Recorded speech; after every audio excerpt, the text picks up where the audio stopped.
고졸 주제에 당신이 여기서 뭐 할 수 있어요? 제발 맷은 자리나 지키세요. 처남의 목소리는 낮았지만 날카로웠습니다. 수백 명의 귀빈이 대기 중인 대연회장, 수천억짜리 계약이 무너지기 일보 직전인 그 순간에도 이 집안이 사위에게 던진 말은 그것이었습니다. 다른 통역팀은 없어?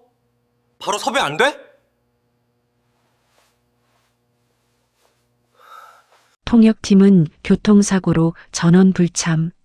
중동에서 날아온 바이어는 아랍어로만 말을 이어갔고 MBA 출신 처남은 식은땀을 흘리며 전화기만 붙잡고 있었습니다.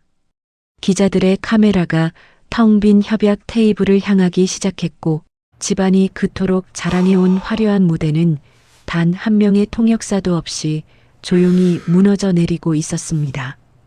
바로 그때였습니다. 제가 통역해 보겠습니다. 행사장 입구에서 귀빈짐을 나르던 남자가 천천히 몸을 돌렸습니다. 최종학력 고졸. 처가 행사 때마다 주차를 안내하고 뒷정리를 해온 사위. 그 누구도 그에게 기대한 것은 없었습니다. 그런데 그 남자의 입에서 흘러나온 유창한 아랍어 한마디에 협의실 안의 모든 것이 얼어붙었습니다. 이 놀라운 반전의 전체 이야기가 궁금하시다면 잠시 구독 버튼을 눌러주세요. 그럼 이야기의 처음으로 돌아가겠습니다. 강민혁과 오세연이 처음 만난 것은 대학교 1학년 봄이었습니다. 같은 경영학과에서 두 사람은 가장 조용하지만 단단한 커플로 알려졌습니다. 사귄 지 1년이 지나던 무렵 친구들과 술을 마시고 민혁의 자취방을 찾아온 세연은 문을 열자마자 짜증 섞인 목소리로 투정을 쏟아냈습니다. 야, 너 바보야? 우리 만난 지 1년이 지났어. 내 몸에 손끝 하나 안 되는 거, 그거 배려 아니라고. 세연의 눈에서 눈물이 흘러내렸습니다. 누구보다 아껴주고 싶은 사람의 눈물이었습니다. 민혁은 가슴이 먹먹해지며 조용히 입을 열었습니다. 서연아, 나는 내가 네 앞에 당당하게 설 수 있을 때 프로포즈 할 거야. 너희 부모님께도 부끄럽지 않은 사람이 될 때 결혼하고 싶어. 세연이 입술을 달싹였습니다. 입학 때부터 전액 장학생으로 들어왔으면 이미 당당해도 괜찮은 거야. 말이 끝나기도 전에 세연의 입술이 민혁의 입술 위에 포개졌습니다. 세연의 달콤한 립글로스 향기 사이로 잔잔한 맥주 맛이 감돌았습니다.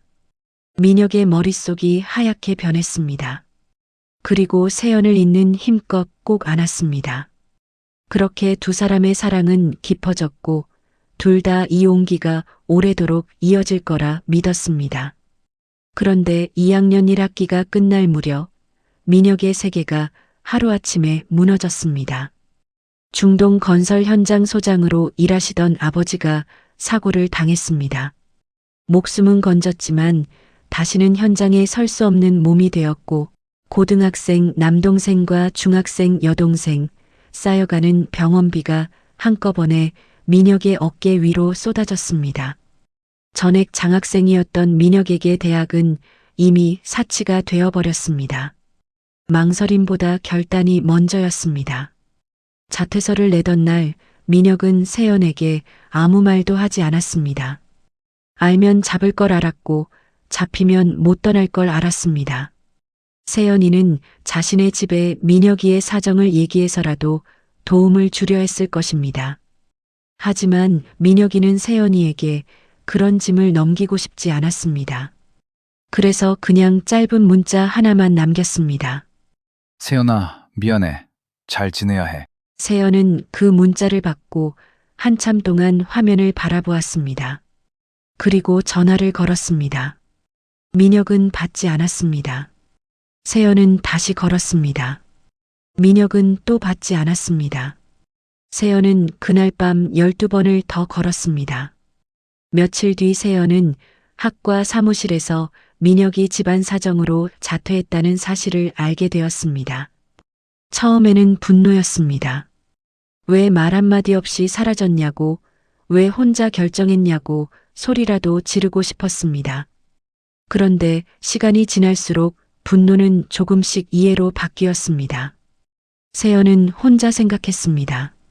민혁이 성격에 그런 얘기를 하면 내가 당연히 도와줄 테니 그게 부담스러웠을 거야. 그 마음이 느껴지자 오히려 더 가슴이 아팠습니다. 얼마 후 친구들을 통해 민혁이 물류센터에서 일을 시작했다는 소식을 들었습니다. 세연은 그날부터 새벽마다 민혁의 자취방 앞 골목에 나타났습니다. 출근하는 민혁의 뒷모습을 멀리서 바라보다가 조용히 집으로 돌아오곤 했습니다. 그렇게 2달이 흘렀습니다. 그 무렵부터 세연은 이상하게 잠이 많아졌습니다. 겨우 몸을 일으켜 친구들과의 약속 장소로 향하던 길, 고깃집 앞을 지나치다가 자신도 모르게 헛구역질을 했습니다. 순간 심장이 쿵 내려앉았습니다. 떨리는 손으로 핸드폰 달력을 열어 날짜를 세기 시작했습니다. 세연은 그 자리에서 몸을 돌려 약국으로 뛰었습니다. 테스트기 하나 주세요.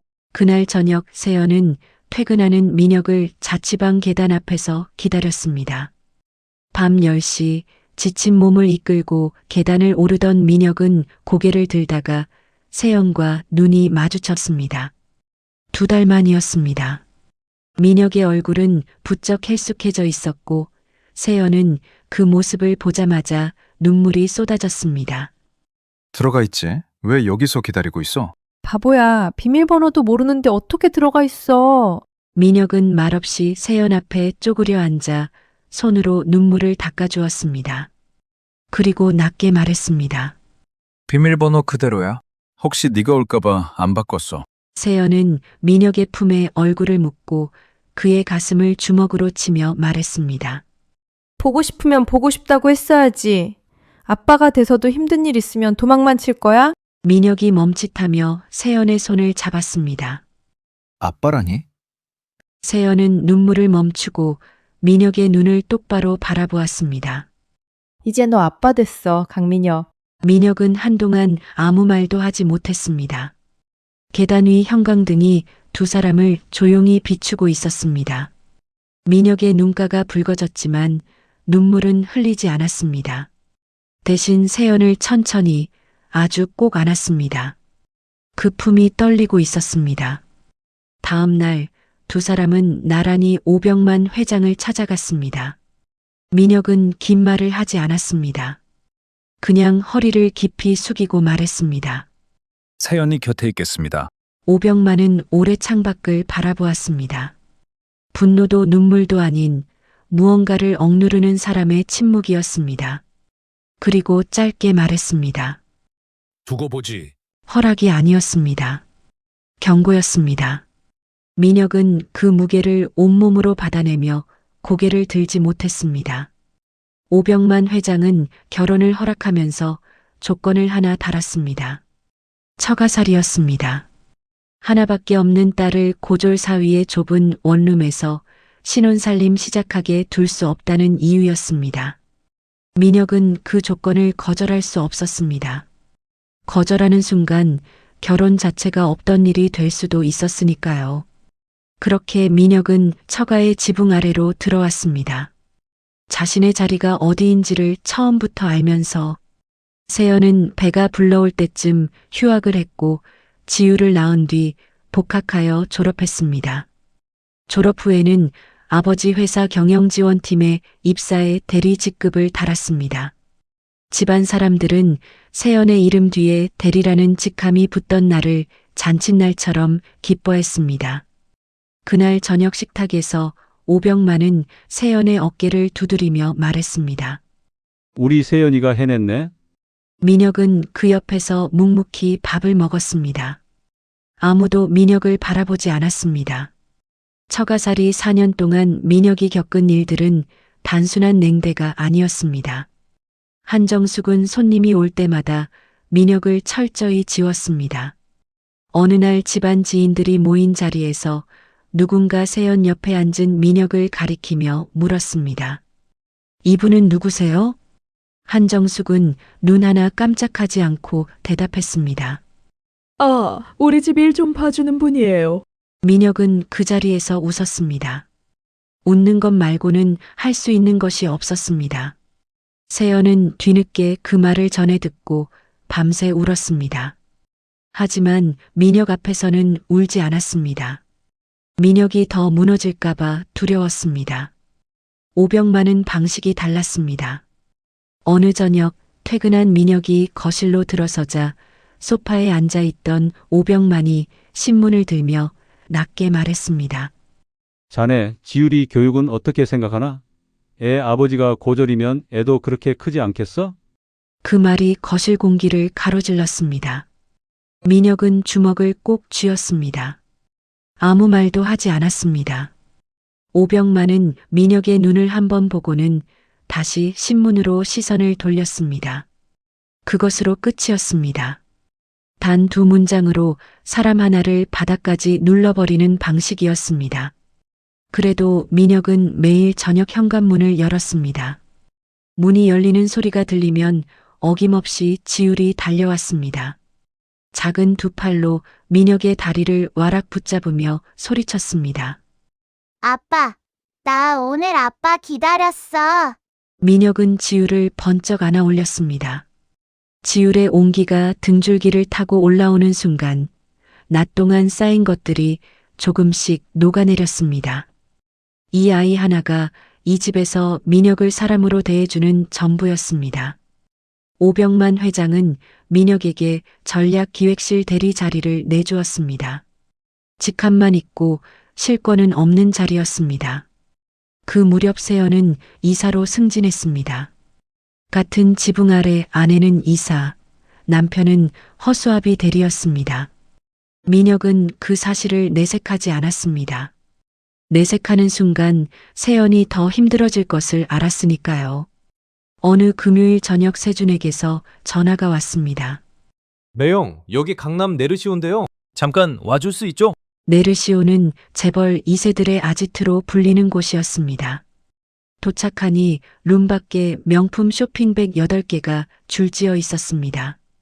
룸 안으로 들어서자 술자리가 한창이었습니다. 화려하게 차려입은 사람들이 가득한 그 자리에서 세준은 민혁을 보고도 자리에서 일어나지 않았습니다. 고개도 제대로 돌리지 않은 채 말했습니다. 저 쇼핑백들 압구정 혜진이 집으로 갖다 주세요. 호칭도 생략한 채 세준은 자신의 여자친구 집으로 민혁에게 가방 배달을 시켰습니다. 닫혀지는 문 뒤로 세준의 친구 목소리가 새어나왔습니다. 야, 저 사람 너희 집 기사야? 세준이 피식 웃었습니다. 요새 기사도 고졸은 안 뽑아. 있어 누구라고 설명하기 힘든 분이시지. 민혁은 쇼핑백 8개를 양손에 나눠 들고 걷기 시작했습니다. 끈이 손가락을 파고들었습니다. 집에 돌아온 민혁의 손에는 붉은 자국이 선명했습니다. 세연이 아무 말 없이 핸드크림을 발라주었습니다. 그날 밤 2사람은 아무 말도 하지 않았습니다. 하지 않은 것이 아니라 할 수가 없었습니다. 며칠 뒤 알라시디 협약식 최종 준비 회의가 있었습니다. 세준이 회의실 안에서 민혁에게 말했습니다. 장대리님, 회실에서 나가주시겠어요? 실무진들만 하는 회의라서요. 밖에서 대기해주세요. 문이 닫혔습니다. 민혁은 복도 의자에 혼자 앉아 유리창 너머를 바라보았습니다. 화면 가득 알라시디 그룹 로고가 떠 있었습니다. 아버지의 목소리가 귓가를 스쳤습니다. 아랍 사람들은 아랍어로 먼저 말을 걸어야 마음을 여는 사람들이야. 이번 협약은 5그룹이 창립 25년 만에 맞이하는 가장 큰 계약이었습니다. 중동 물류 시장의 절반을 쥐고 있는 알라시디 그룹과 한국산 산업 자재의 중동 전역, 독점 유통 계약을 맺는 자리였습니다. 계약이 성사되면 5그룹은 중동 12개국 물류망을 단번에 확보하게 되고 향후 5년간 예상 매출만 수천억에 달하는 거래였습니다. 오병만 회장이 25년 동안 공들여온 사업의 집대성이나 다름없었습니다. 호텔 대연회장을 빌려 대규모 협약식을 여는 것도 그 때문이었습니다. 단순한 계약 서명이 아니라 5그룹의 국제적 위상을 동문 인사와 거래처 대표들, 언론 앞에 공개적으로 선포하는 자리였습니다. 오병만 회장 특유의 방식이었습니다. 중요한 순간일수록 사람들 앞에서 해야 한다는 것이 그의 오랜 신념이었으니까요. 협약식 당일 아침, 호텔 대연회장은 이른 시간부터 분주했습니다. 민혁은 그날도 맡은 자리를 지켰습니다. 정문 앞 귀빈 주차 안내였습니다. 세주는 빳빳한 양복을 차려입고 임원들과 로비를 누볐습니다. 지율은 세연 손을 잡고 귀빈 대기실 한켠에 앉아 있었습니다. 그런데 행사 시작 2시간 전 세준의 얼굴빛이 순식간에 변했습니다. 전담 통역팀이 이동 중 교통사고로 전원 불참한다는 연락이 들어온 것이었습니다. 모두 응급실에서 수술을 기다릴 정도로 위급하다는 내용이었습니다. 설상가상으로 알라시디 대표 측은 이미 연회장 안으로 들어가 자리에 착석해 있었습니다. 아랍 측은 단정하게 앉아 서류를 펼치고 있는데 한국 측은 단 한 명도 자리에 앉지 못한 채 준비실 안에서 아수라장이었습니다. 세주는 전화기를 붙들고 복도를 뛰어다녔습니다. 당장 투입 가능한 비즈니스 전문 아랍어 통역 인력은 서울 어디에도 없었습니다. 연회장 안 기자들이 움직이기 시작했습니다. 착석한 아랍 측과 텅 빈 한국 측 자리를 번갈아 카메라로 담기 시작했습니다. 셔터 소리가 연달아 터졌습니다. 플래시가 연회장을 밝힐 때마다 한국 측의 빈자리가 더 선명하게 드러났습니다. 오병만 회장이 25년 공들인 무대가 시작도 하기 전에 무너지고 있었습니다. 귀빈 대기실에서 지율이 아빠 손을 꼭 잡으며 말했습니다. 아빠, 저 아저씨들이 하는 말이 아랍 말이야? 민혁은 아들을 내려다보았습니다. 지율의 눈이 반짝이고 있었습니다. 이 반짝이는 눈이 함께할 미래의 기업이 지금 흔들리고 있었습니다. 민혁의 아버지는 1990년대 중동 동남아 건설 현장을 누빈 현장 소장이었습니다. 민혁은 중학교 시절부터 쿠웨이트, 두바이, 말레이시아 현장을 오가며 아랍어와 영어를 몸으로 익혔습니다. 계약서의 숫자 하나, 단위 하나가 현장 노동자들의 임금을 좌우한다는 것을 눈으로 배우며 익혔습니다. 민혁은 천천히 몸을 일으켰습니다. 한정숙이 눈을 치켜뜨며 가로막았습니다. 강대리, 자기 자리 지키세요. 지금 어디 가려고요? 민혁은 대답하지 않았습니다. 그냥 걸었습니다. 연회장 문이 열렸습니다. 기자들의 플래시가 일제히 터지는 그 섬광을 정면으로 받으며 민혁이 단상을 향해 걸어 들어갔습니다. 제가 통역하겠습니다. 연회장 안이 순간 조용해졌습니다. 양복 차림도 아닌 남자가 단상을 향해 걸어 들어오자 기자들의 카메라가 일제히 그쪽으로 돌아갔습니다. 착석해 있던 알라시디 대표도 고개를 들었습니다. 준비실 쪽 문 앞에서 한정숙이 굳은 얼굴로 입술을 달싹였지만 아무 소리도 나오지 않았습니다. 세주는 복도에서 그 장면을 바라보다가 성큼성큼 걸어 들어왔습니다. 강대리, 지금 뭐 하는 거예요? 여기서 나가세요. 민혁은 세준을 바라보지 않았습니다. 알라시디 대표 앞에 서서 천천히 허리를 숙였습니다. 그리고 아랍어로 입을 열었습니다. 유창했습니다. 끊김이 없었습니다. 교과서 아랍어가 아니라 현장에서 몸으로 익힌 사람의 아랍어였습니다. 통역이 끊겨 불쾌한 기색이 역력하던 알라시디 대표의 표정이 서서히 바뀌었습니다. 굳어있던 눈가가 풀렸고 등받이에 기댄 채 팔짱을 끼던 자세가 앞으로 당겨졌습니다. 대표는 민혁을 한번 위아래로 훑어보더니 아랍어로 짧게 되물었습니다. 민혁이 막힘없이 대답했습니다. 알라시디 대표가 처음으로 미소를 지었습니다.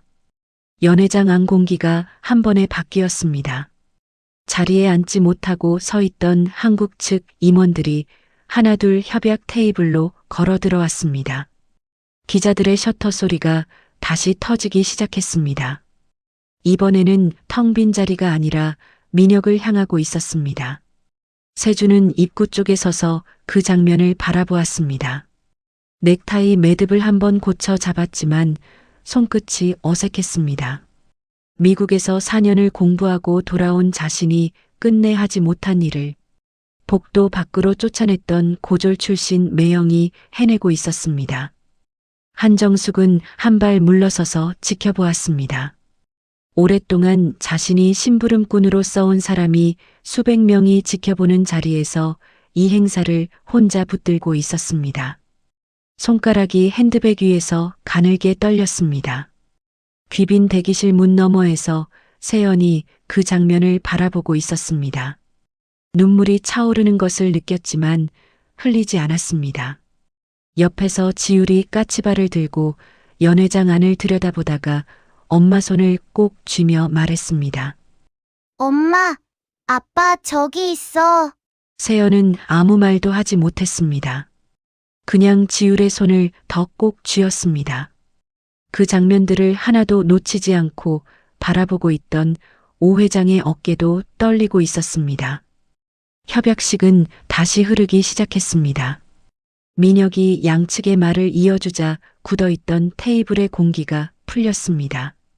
알라시디 대표는 처음으로 통역이 제대로 되고 있다는 표정을 지었고 오 회장도 내심 안도의 한숨을 내쉬었습니다. 세주는 자신이 준비한 프레젠테이션 순서가 돌아오자 민혁의 눈을 피하며 발표를 이어갔습니다. 그때 민혁의 손가락이 테이블 위 계약서 위에서 멈추었습니다. 서명을 앞두고 최종 검토가 이루어지던 참이었습니다.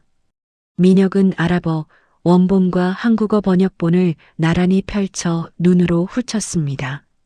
복도 의자에 혼자 앉아 유리창 너머 로고를 바라보던 날 머릿속 어딘가에 걸렸던 감각이 다시 올라왔습니다.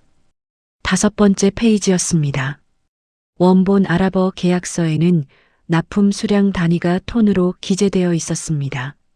그런데 한국어 번역본에는 킬로그램으로 바뀌어 있었습니다. 단위 하나의 차이였지만 전체 납품 규모로 환산하면 수백억이 증발하는 오류였습니다.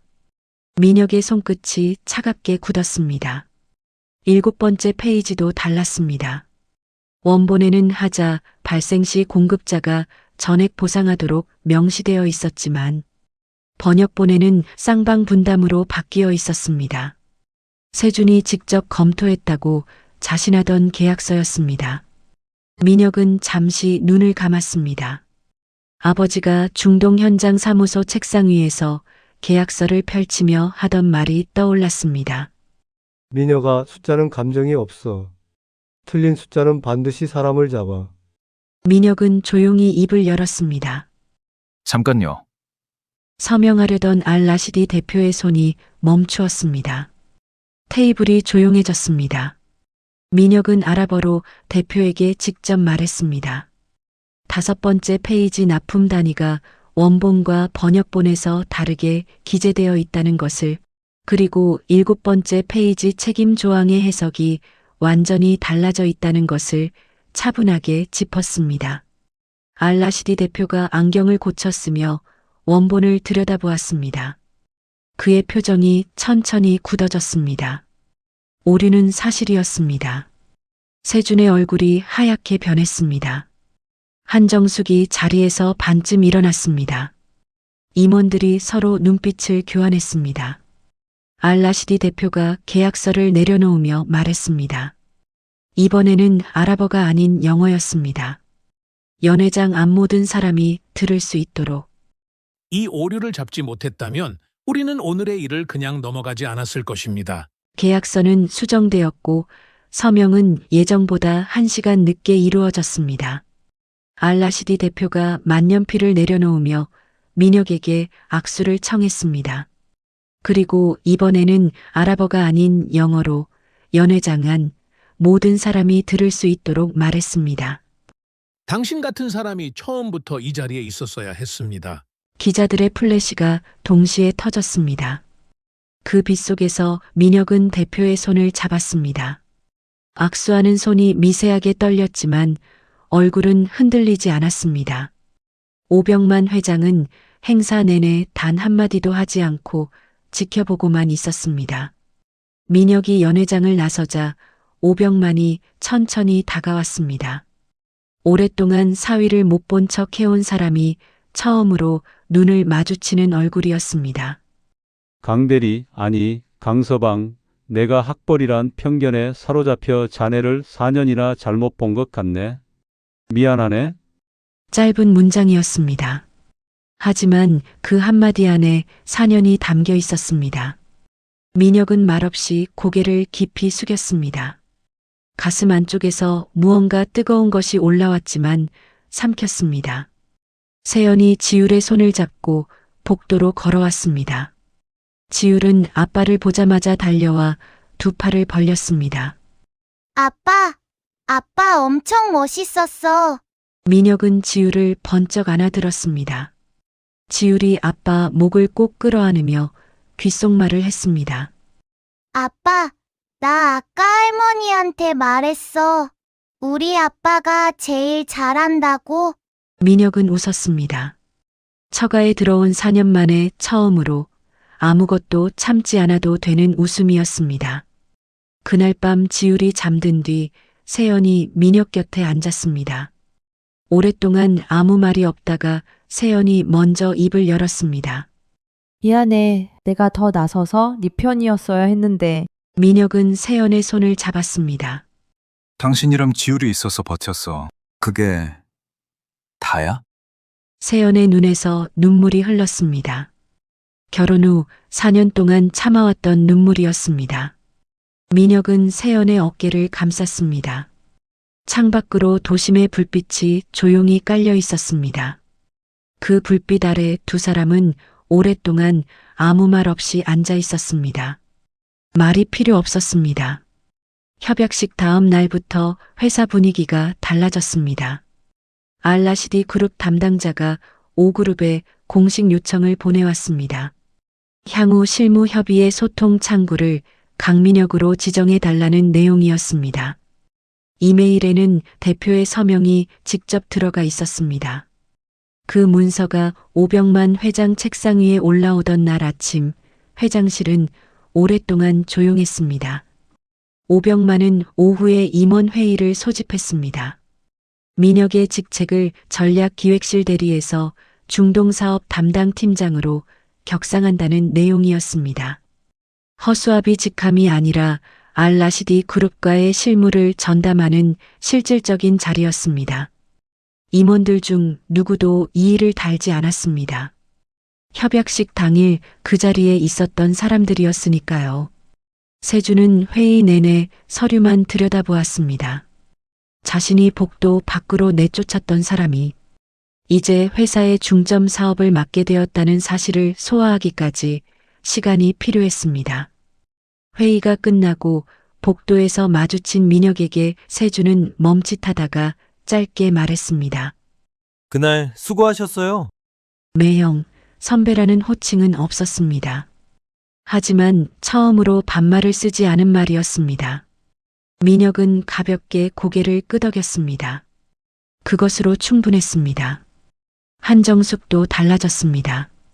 대놓고 무시하는 말은 더 이상 나오지 않았습니다. 사위의 출근 양복을 맞춰주고 지인들 앞에서 사위를 소개할 때 말을 흐리지 않았습니다.